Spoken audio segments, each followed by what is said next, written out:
நடிகர் சத்யராஜ் கோவை மாவட்டத்தைச் சேர்ந்த தமிழ் திரைப்பட நடிகர் ஆவார். இவரது இயற்பெயர் ரங்கராஜ் ஆகும். இவர் எதிர்மறை நடிகராக தன் நடிப்பு வாழ்க்கையை ஆரம்பித்து பின்னர் கதாநாயகனாக நடித்து வருகிறார்.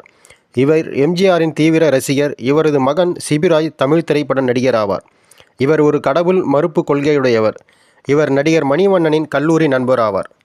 இவர் பிறப்பு அக்டோபர் 3, 1954. இவர் பிறந்த இடம் கோயம்புத்தூர். இவர் செய்யும் தொழில் திரைப்பட நடிகர், இயக்குனர், தயாரிப்பாளர். இவர் மனைவி பெயர் மகேஸ்வரி. பிள்ளைகள் திவ்யா, சிபிராஜ்.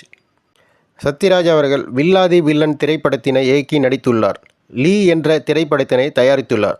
இப்படத்தின் இவர் மகன் சிபிராஜ் கதாநாயகனாக நடித்தார். சத்யராஜ் தந்தை பெரியார் திரைப்படத்தினை ஊதியம் வாங்காமல் நடித்து கொடுத்தார். அதற்காக பெரியாரியவாதியின் பெரும் மதிப்பும் அவருக்கு கிடைத்தது. திராவிட கழக தலைவர் வீரமணி பெரியார் மோதிரத்தை அன்பளிப்பாக சத்யராஜுக்கு கொடுத்தார். இப்படத்தில் நடிகை குஷ்பு சத்யராஜுக்கு ஜோடியாக மணியம்மை வேடத்தில் நடித்துள்ளார். இவர் பேரறிவாளன், சாந்தன், முருகன் ஆகியோரின் மரண தண்டனையை ரத்து செய்ய கோரி சென்னையில் இருந்து வேலூர் நோக்கி சென்ற மோட்டார் சைக்கிள் பேரணியில் நடிகர் சத்யராஜ் பங்கேற்றார். இதில் இயக்குனர் மணிவண்ணன் மற்றும் பெரியார் திராவிட கழக பொதுச் செயலாளர் விடுதலை ராசேந்திரன் மற்றும் ஏராளமான இளைஞர்கள் பங்கேற்றனர்.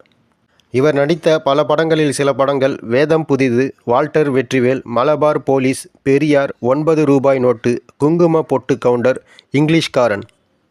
இவர் தயாரித்த படங்கள் 2007 லீ, 2014 நாய்கள் ஜாக்கிரதை, 2017 சத்யா.